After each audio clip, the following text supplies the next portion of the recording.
Morning बच्चों, आज हम पढ़ेंगे पाठ 9 हिंदी का चिड़िया की बच्ची का भाग 2, है ना। इसके पहले भाग में मैंने आप लोगों को बताया था कि किस तरह से माधवदास उस चिड़िया को अपने साथ बंद रखना चाहता था, अपने ही बगीचे में उसको रहने के लिए बार बार कह रहा था कि वो तुम चिड़िया यहीं रहो, मेरे साथ रहो, हम लोग यहीं रहेंगे, है ना।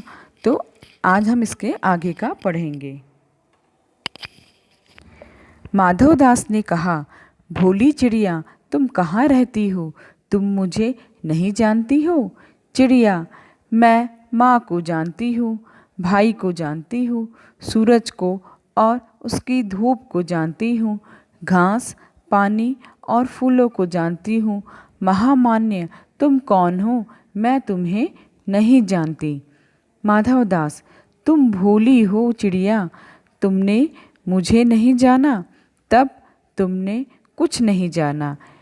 मैं ही तो हूँ सेठ माधवदास, मेरे पास क्या नहीं है, जो मांगो मैं वही दे सकता हूँ।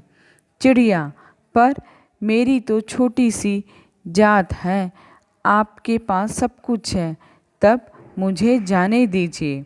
माधवदास, चिड़िया, तू मेरी अनजान है, मुझे खुश करेगी तो तुझे माला माल कर सकता हूँ। चिड़िया, तुम सेठ हो, मैं नहीं जानती सेठ क्या होता है, पर सेठ कोई बड़ी बात होती होगी। मैं असमंजस में ठहरी, माँ मुझे बहुत प्यार करती है, वह मेरी राह देखती होगी, मैं माला माल होकर क्या होंगी, मैं नहीं जानती। माला माल किसे कहते हैं? क्या मुझे वह दूसरा तुम्हारा माला माल होना चाहिए, है ना। तो माधवदास उस चिड़िया को बोलती है, तुम तो बहुत भोली हो, तुम क्या करोगी अपनी माँ के पास जाके? तुम मेरे पास यही रहो, मैं तुम्हें सब कुछ दूंगा, जो तुम्हें चाहिए मैं वो सब तुम्हें दूंगा, और पैसे घर देके तुमको बहुत माला माल करूँगा। लेकिन क्या चिड़िया जाना चाहती थी? नहीं, वो तो सिर्फ अपनी माँ के पास ही रहना चाहती है, वह माधवदास के पास नहीं रहना चाहती। चिड़िया बोलती है कि मैं क्या करूँगी माला माल होकर, मुझे कुछ नहीं जान चाहिए, मैं तो सिर्फ अपनी माँ को जानती हूँ, फूलों को जानती हूँ, सूरज की उस धूप को जानती हूँ, और मैं तुमको नहीं जानती। इस तरह से चिड़िया माधवदास को कहती है। सेठ, अरे चिड़िया, तुझे बुद्धि नहीं, तू सोना नहीं जानती? सोना उसी की जगत को तृष्णा है, वह सोना मेरे पास ढेर का ढेर है। तेरा घर समूचा सोने का होगा, ऐसा पिंजरा बनवाऊंगा कि कहीं दुनिया में ना होगा, ऐसा कि तू देखी रह जाए, तू उसके भीतर थिरक फुदक कर मुझे खुश करियो, तेरा भाग्य खुल जाएगा, तेरे पानी पीने की कटोरी भी सोने की होगी। चिड़िया, वह सोना क्या चीज़ होती है? सेठ, तू क्या जानेगी, तू चिड़िया जो है, सोने का मूल्य सीखने के लिए तुझे बहुत सीखना है। बस यह जान ले कि सेठ माधवदास तुझे बात कर रहा है, जिससे मैं बात कर लेता हूँ उसकी किस्मत खुल जाती है। तू अभी जग का हाल नहीं जानती, तेरी कोठरियों पर कोठियाँ हैं, बगीचों पर बगीचे हैं, है ना। तो सेठ वो चिड़िया को बोलती है, तेरे पास तो बुद्धि ही नहीं है, क्या तुम सोना नहीं जानती? सोने का कितना मूल्य होता है, मैं तेरा पिंजरा सोने का बना दूंगा, तेरी कोठरी, तेरा घर सोने का बना दूंगा, जिसमें तू पानी पिएगी वो कोठरी भी मैं सोने का बना दूंगा। लेकिन क्या वो चिड़िया को सोना समझ में आएगा? नहीं, वो तो एक पक्षी है, वो तो एक चिड़िया है, वो नहीं जानती कि सोने का मूल्य क्या होता है, वो तो केवल एक मनुष्य ही समझ सकता है ना।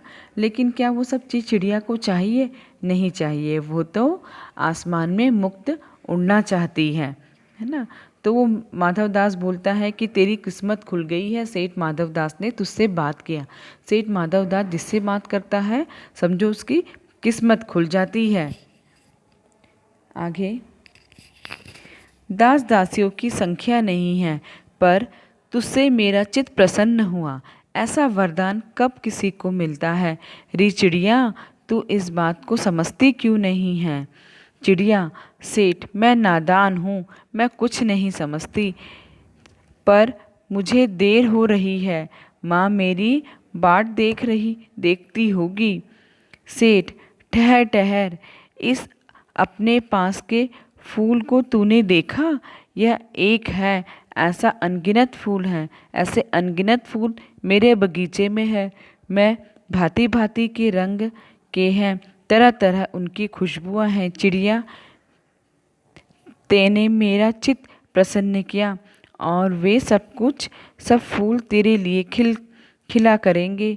वहाँ घोंसले में तेरी माँ है, पर माँ क्या है? इस बहार के सामने तेरी माँ क्या है? वहाँ तेरे घोंसले में कुछ भी तो नहीं है। तू अपने को नहीं देखती कि कैसी सुंदर तेरी गर्दन, कैसी रंगीन देह। तू अपने मूल्य को क्यों नहीं देखती? मैं तुझे सोने से मढ़कर तेरे मूल्य को चमका दूंगा। तैने मेरे चित्त को प्रसन्न किया है, तू मत जा, यहीं रह। है ना। तो वो माधव दास बोलता है, मेरा चित्त प्रसन्न हुआ। मैं ऐसा वरदान कब किसी को मिलता है? अरे चिड़िया, है ना। चिड़िया को समझाता है, बोलता है कि अरे चिड़िया, तू तो बहुत ही नादान है, तू कुछ समझती ही नहीं है। वो चिड़िया बोलती है कि मुझे देर हो रही है, मेरी माँ मेरी बाट देख रही होगी। बाट मतलब क्या होता है? राह को, है ना, किसी का इंतज़ार करना, है ना। तो उसकी माँ उसकी राह देख रही होगी, उसका इंतज़ार कर रही होगी। फिर सेठ उसको बोलता है, ठहर ठहर, इस अपने पास के फूल को तूने देखा नहीं? या कितनी अनगिनत फूल हैं। फिर उसको बोलता है कि माधव दा, सुन मेरी बातें तो सुन। इस बगीचे में देख कितने सारे अनगिनत फूल हैं, ये सब तेरे लिए है। तूने मेरे मन को प्रसन्न किया है, मैं तुझे प्रसन्न करना चाहता हूँ। तेरे लिए कई अनगिनत फूल लाऊंगा। तेरा मूल्य क्यों, तू अपने मूल्य को क्यों नहीं समझती? माधवदास उस चिड़िया को समझाता है कि तेरी गर्दन कितनी सुंदर है, तेरा देह कितना सुंदर है, तू कितनी मूल्यवान है ना, तू कितनी चमकदार है, तू अपने मूल्य को क्यों नहीं समझती? माधवदास उसको कहता है। चिड़िया, सेठ, मैं अपने को नहीं जानती, इतना जानती हूँ कि माँ मेरी माँ है और मुझे यहाँ देर हो रही है।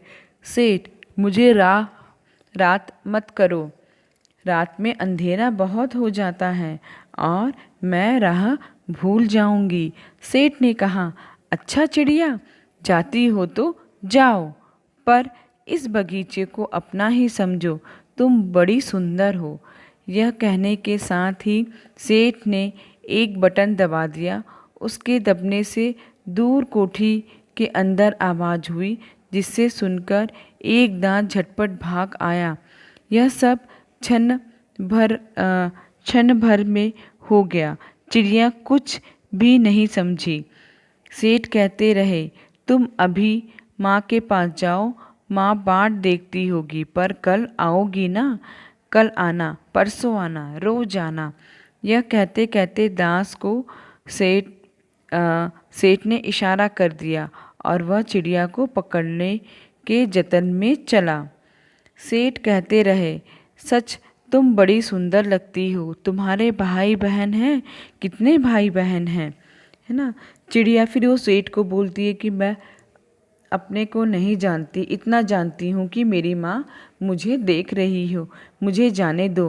है ना। रात बहुत हो रही है, रात को अंधेरा बहुत रहता है। वो चिड़िया बार बार वो सेठ को कहती है। फिर अच्छा चिड़िया तो फिर सेठ बोलता है, अच्छा ठीक है, तुम जाती हो तो जाओ, इस बगीचे को अपना ही समझना। है ना।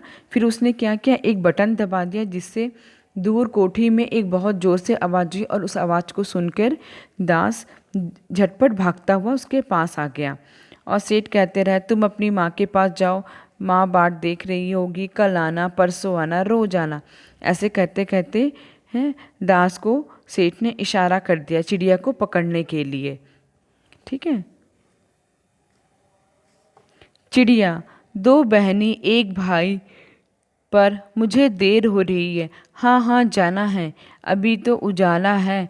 दो बहन एक भाई है, बड़ी अच्छी बात है। पर चिड़िया के मन के भीतर जाने क्यों चैन नहीं था। वह चौकन्नी हो चारों ओर देखती थी। उसके कहा, सेठ मुझे देर हो रही है। सेठ ने कहा, देर अभी कहाँ, अभी उजाला है मेरी प्यारी चिड़िया, तुम अपने घर का इतना और हाल सुनाओ, भय मत करो, है ना। तो वो जो सेठ है उसकी चिड़िया से पूछने लगा कि तुम्हारे भाई कितने, तुम्हारी बहन कितनी। फिर चिड़िया क्या करी, उसके बातों में उलझ गई। फिर वो बताई कि 2 बहन और 1 भाई है। फिर वो बोल रही है कि मुझे जाने दो, मुझे बहुत देर हुई है। फिर सेठ बोलते, अभी कहाँ देर हो रही है, अभी तो बहुत उजाला है। 2 बहन 1 भाई है, ये तो बहुत अच्छी बात है। ऐसा बोल बोल के सेठ उसको उसकी बातों में उलझा रहा था। चिड़िया के मन में भी बहुत अजीब सा डर था। पता नहीं क्यों वो चारों तरफ देखती रहती और चौकन्नी रहती। लेकिन सेठ बार बार उसको कह रहा था कि अभी तो बहुत उजाला, अभी रुक जाओ मेरी प्यारी चिड़िया, अभी रुक जाओ। डर लगता है, माँ मेरी दूर है, रात हो जाएगी, ये रात नहीं सुनेगी। इतने में चिड़ियों को बोध हुआ कि जैसे एक कठोर स्पर्श उसके देह को छू गया। वह चीख देर चिचहाई, एकदम उड़ी। नौकर के फैले हुए पंजे में वह आकर भी नहीं आ सकी। तब वह उड़ती हुई एक सांस में माँ के पास गई और माँ की गोद में गिरकर सुबके लगनी, ओ माँ, है ना। फिर वो चिड़िया ने कहा कि सेठ मुझे बहुत डर लग रहा है, मेरी मेरी माँ मेरी बहुत दूर, रात हो जाएगी, राह देख रही होगी। इतने में चिड़िया को बोध हुआ कि कोई उसे जोर से पकड़ रहा है, उसको छू रहा है। जो उसका दास था उसको पकड़ने की कोशिश किया। फिर वो जोर से चीख कर चिचहाई और एकदम उड़ी। नौकर फैले हुए पंजे में आकर भी वह नहीं, वो जोर से पकड़ने की कोशिश किया उसका नौकर, लेकिन फिर भी वो नहीं आ सकी। और चिड़िया डरकर एक सांस में जाके अपनी माँ की गोद में सो गई और ओह माँ करके बोलने लगी, है ना। माँ ने बच्ची को छाती पे लिपट कर पूछा, क्या तेरी मेरी बच्ची क्या है। वह बच्ची काँप कर बोलती रही कि माँ की छाती में चिपक गई और बोली, सब पूरी कहानी अपनी माँ को बता दिया। फिर उसकी माँ ने कहा, तुम डरो नहीं बेटी, मैं तुम्हारे साथ हूँ, तुम्हें कोई नहीं पकड़ेगा ना। इस तरह से चिड़िया ने अपनी सारी कहानी, सेठ माधव दास की कहानी अपनी माँ को सुना दिया, है ना। तो इस पाठ से हमें क्या समझ में आया, कि यही समझ में आया कि हमें पशु पक्षियों को कभी पिंजरबद्ध नहीं करना चाहिए, उनको आज़ाद आकाश में छोड़ देना चाहिए। वह अब कितना भी कोठी सोने का क्यों ना हो, पिंजरे सोने का क्यों ना, लेकिन वह अपने घोंसले में ही सुखी से रहती है अपनी माँ के साथ ना। तो हमारे पाठ के लेखक ने, जैनेन्द्र कुमार लेखक है हमारे पाठ के, इन्होंने बहुत ही सुंदर तरीके से चिड़िया की बच्ची की कहानी को बताया है। धन्यवाद।